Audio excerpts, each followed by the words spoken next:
Hello guys! Hello, this is for Leo. Welcome dito sa aking channel, Leo. Alamin natin, Leo, kung anong messages, vibration, gabay, energy para sa inyong lahat. So, titingnan natin, Leo, ang weekly reading mo. Okay, please comment down below if you resonated. Please like, share, and subscribe. Kung hindi ka pa subscriber, mag-comment ka. Mag-comment ka lang. Leo, kung anong gusto mong sabihin sa akin. Okay. Pasensya na guys ha. Wala tayong reading kahapon. Ako ay sumali sa fun run. Sakit ng likod ko. Okay. Okay.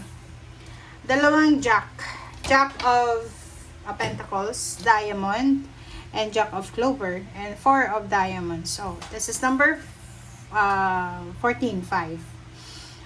Dito sinasabi ng baraha sa'yo, Leo, na prepare yourself sa linggong ito. Ihanda mo daw yung sarili mo because there's a good news na posibleng darating sa'yo. Okay? There's a good news na posibleng darating sa'yo. Second message mo, this is 4 of Diamonds. So, sinasabi ng baraha na this is dog, loyalty. So, sinasabi ng baraha sa'yo na posibleng makakatanggap ka, Leo, ng mensahe, ng balita, good news from a distant friend. So, like, halimbawa kung may kaibigan ka sa ibang bansa or sa ibang lugar, makakatanggap ka ng mensahe galing sa kanya. Pwedeng kukumustahin ka or plano regarding sa kung ano man na plano nyo. Another is Jack of Clover, number 45. So, yun. There's a good news, Leo. Leo, congratulations sa iyo ha. So, if you are waiting for a promotion, salary increase, for higher position, recognition, rewards, awards, whatever man, business opening or business permit or whatever man, congrats sa inyo kasi ang linggong ito ay posibleng makakatanggap kayo ng good news regarding dyan. Okay? Alright. So, let's verify.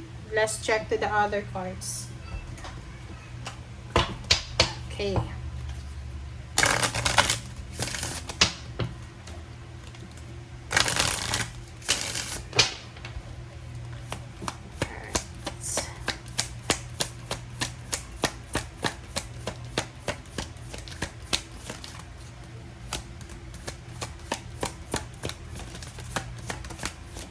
Oops. Alright, so number 24, number 6, potion, and number 2, evil queen, and then number 5, stars. Wow! So, Leo, sinasabi ng baraha sa'yo dito na sa linggong ito, importante na alagaan mo yung sarili mo. Kumbaga, self-love, self-care. Okay? Regimen. So, sa linggong ito, kung babae ka, kung wala ka namang gagawin pag weekends, matulog ka, magpahinga ka, okay?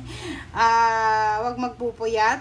Kumbaga, meron dito na, depende yun sa'yo ha, kung anong paraan, paano mo aalagaan yung sarili mo. May mga hindi naman magastos na pag-aalaga, like pagtulog ng maaga, pagising ng maaga, pagpapaaraw, pag-exercise, alam mo yung,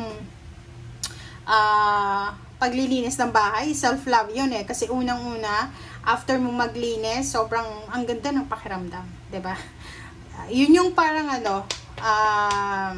yun yung isa sa mga pastime ko. Yung maglinis ang maglinis. Okay? So, para kasing heaven, 'di ba? Pagkatapos mo maglinis, bago lahat, 'di ba? Bago yung cover ng bed mo, yung punda, yung cortina, 'di ba? Ang bango ng sahig, 'di ba? Parang feeling mo nasa hotel ka. So, yun ang parang self-love din yun kasi kung kung ikaw ay katulad ko na pag nakakita ka ng makalat na bahay, umiinit yung ulo mo, nako, etong self-love na to ang kailangan mo. Okay, spend time sa nature, kung malapit ka sa dagat, sa gubat, sa river, mag-walking ka, di ba? Huwag mong sayangin yung sunlight, okay? Next is number 2, evil queen. You deserve sugar, not salt. So, sabi ng baraha sa'yo dito, Leo, na you deserve happiness. Okay? You deserve happiness. You deserve all the happiness on earth. So, huwag kang mag-guilty kung masaya ka ngayong linggo. you deserve it. Okay? Last card natin sa second deck is number 5. Sinasabi ng baraha Leo na huwag kang masyadong mag-alala para sa future mo. Kasi mayroon ditong Leo na nai-stress kayo. Okay? Nai-stress ka para sa kung anong mangyayari ba sa future. Ano bang mangyayari bukas, makalawa, whatever man. So, dito sinasabi ng baraha, lahat ng wishes mo, mamamanifest mo yan, makukuha mo yan. So, there's a perfect timing for everything. Everything happens for a reason. So, hindi ka dapat nag-aalala. Okay? So, let's check. Alright. As for Leo,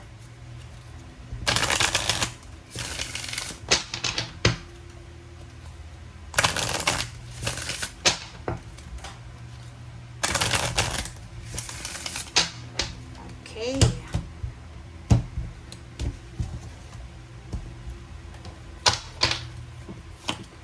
Alright. OMG. Okay. So, kung makikita mo dito sa first two cards natin, sinasabi ng baraha sa'yo, Leo, na huwag kang masyadong magmadali. Okay? Like, for example,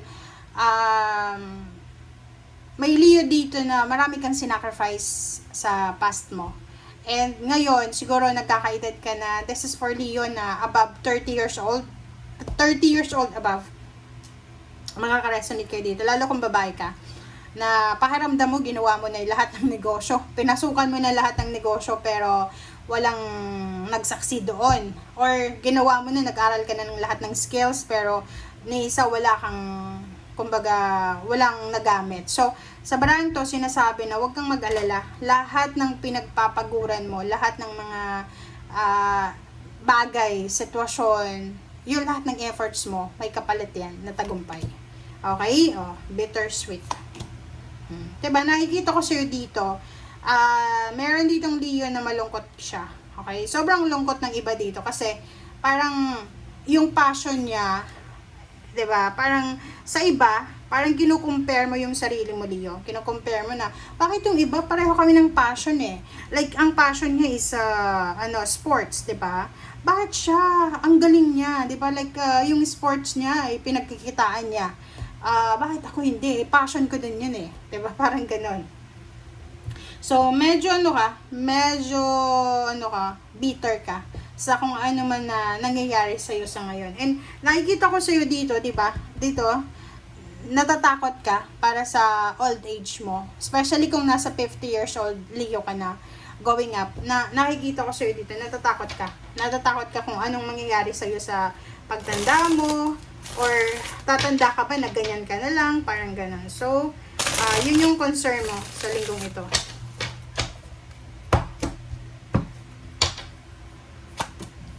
Alright. Ace of Pentacles. Okay. Okay, Leo. Nakikita mo ba yung nakikita ko? Kasi yung baraha mo dito, ang ganda niya. Kasi sabi ng Ace of Pentacles dito, maybe you're waiting for help, financial help from someone related sa'yo. Maybe nag-aantay ka ng pera. Pwedeng support, like financial support. Maybe, may asawa ka sa ibang bansa, or kapatid, magulang.